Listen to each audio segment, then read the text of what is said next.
Hello and welcome to my YouTube channel. If you're regular here, you know I review many photographic, audio and video related products. But today we're taking a look at another Canon lens. I'm looking at a lot of Canon gear at the moment. I'm loving the Canon R7, the R10 and the R6. I'm actually filming the close-up shot on my Canon R6 with the 50mm f1.8 lens fitted to it, and I'm just loving the results I get off the R6. So today we're going to take a quick look at the Canon EF 40mm STM lens. And I say quick look, it's an old lens and it's EF mount lens as opposed to an RF mount lens. So because of that, I have got it fitted to my R7, but I've had to use the EF to RF adapter. I'm using the Canon EF to RF adapter, although I do have other ones, but you can see here when I don't use the adapter, how compact that lens is. And it is actually classed as a pancake lens. And you can see why. That is really, really compact. But the actual image quality that this lens produces is one of the best. I really enjoy the image quality of this lens.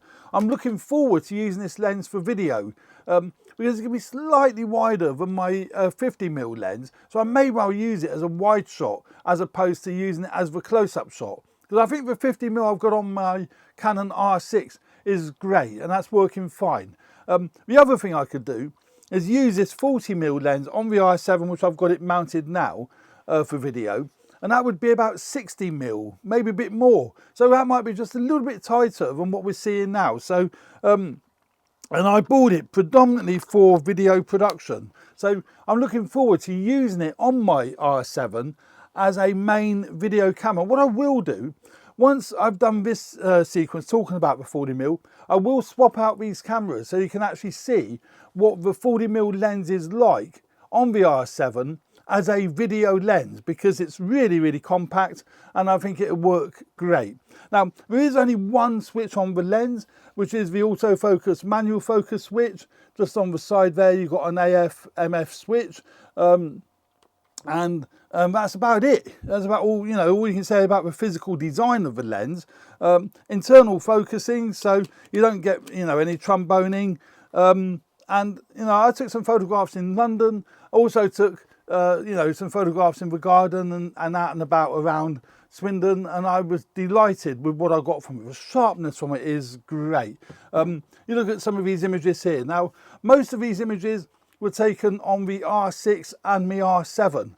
I will leave a link in the description of this video to my Flickr page where you can take a look at these images, you know, at your leisure, rather than having to keep pausing the video here and going backwards and forwards. It's much easier to look at them on Flickr, and I would highly recommend that. So take a look at them on Flickr, and there's a mixture of photographs taken on my full frame R6 as well as my aps-c R7, because it is a full frame lens. So it is designed for full frame, well, it's designed for full frame DSLRs, not for the RF mount cameras, but it equally works just as well on the RF bodies. The autofocus works fine. I've had no issues with it at all. So if we have a quick look at the images here, and you can see the colours are lovely. Sharpness is spot on, you know. Sharpness is really good. There's not really anything that I could criticise about this lens.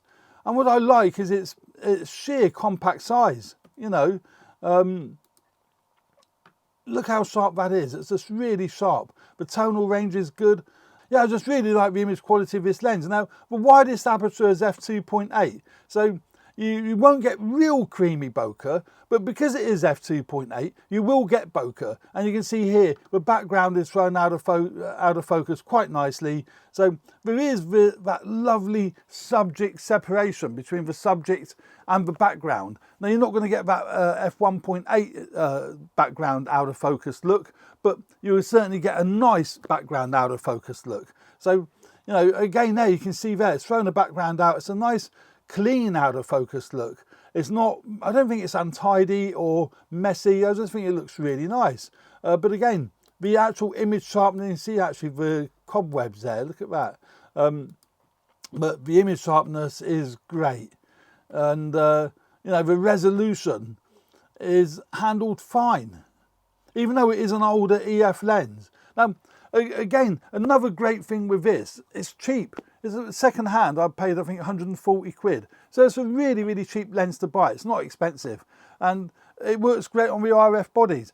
There's been a lot of criticism, quite rightly to some extent, about Canon not making enough RF mount lenses and enough cost-effective RF mount lenses. Most of them are really expensive. But you can adapt all your old EF lenses and EFS lenses if you're using the aps-c bodies, and you can buy a lot of EF lenses at really, really good prices, and you're not sacrificing image quality, and you're not sacrificing focus, exposure control and all that sort of thing.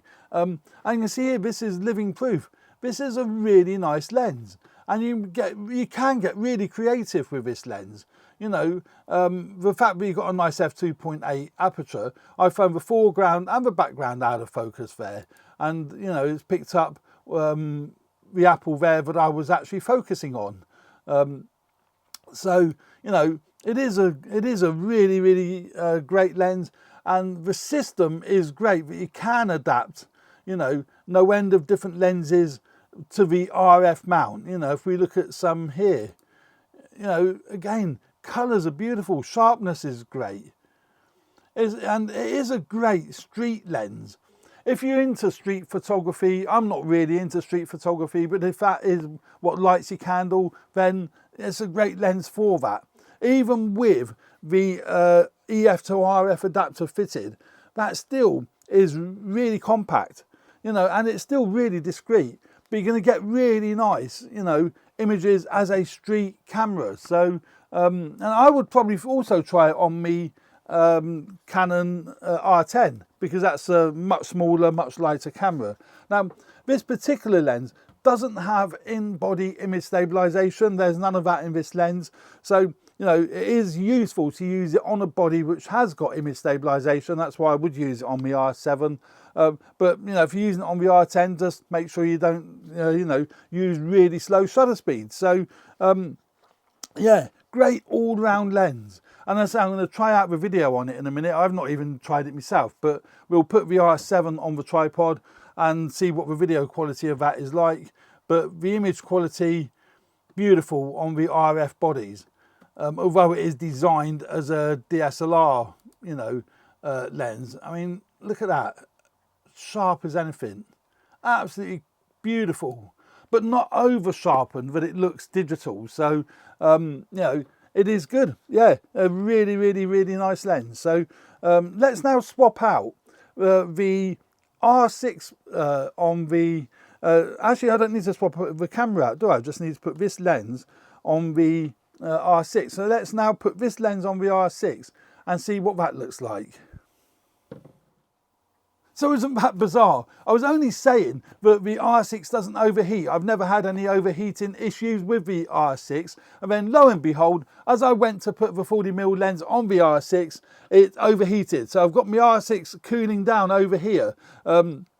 And I can actually feel that it is quite hot. It has been on for quite a long time, and I had the heating on quite high here in the studio, so I'm not surprised it overheated. But that is a concern for me, knowing now that it does overheat. But I can actually run the 40mm lens on my Canon R7, and that's what I've got here. And I think the 50mm would be too tight, as I said earlier. So the 40mm is perfect. I'm looking at the close-up shot now on my Atomos, and it looks pretty decent. Maybe a little bit too tight, I don't know. I'll let you guys and girls think whether you think the close-up shot is too tight, but it's actually coming off the 40mm STM 2.8 lens. The EF 40mm lens is fitted to my R7 now, and the R7 being an aps-c body, that's actually cropping it down to about 60mm or so, because the Canon is a 1.6 times crop, not a 1.5, so it's a little bit more than 60mm. So there we go. That is how it looks on the Canon R7, and I think you'll find it sharp.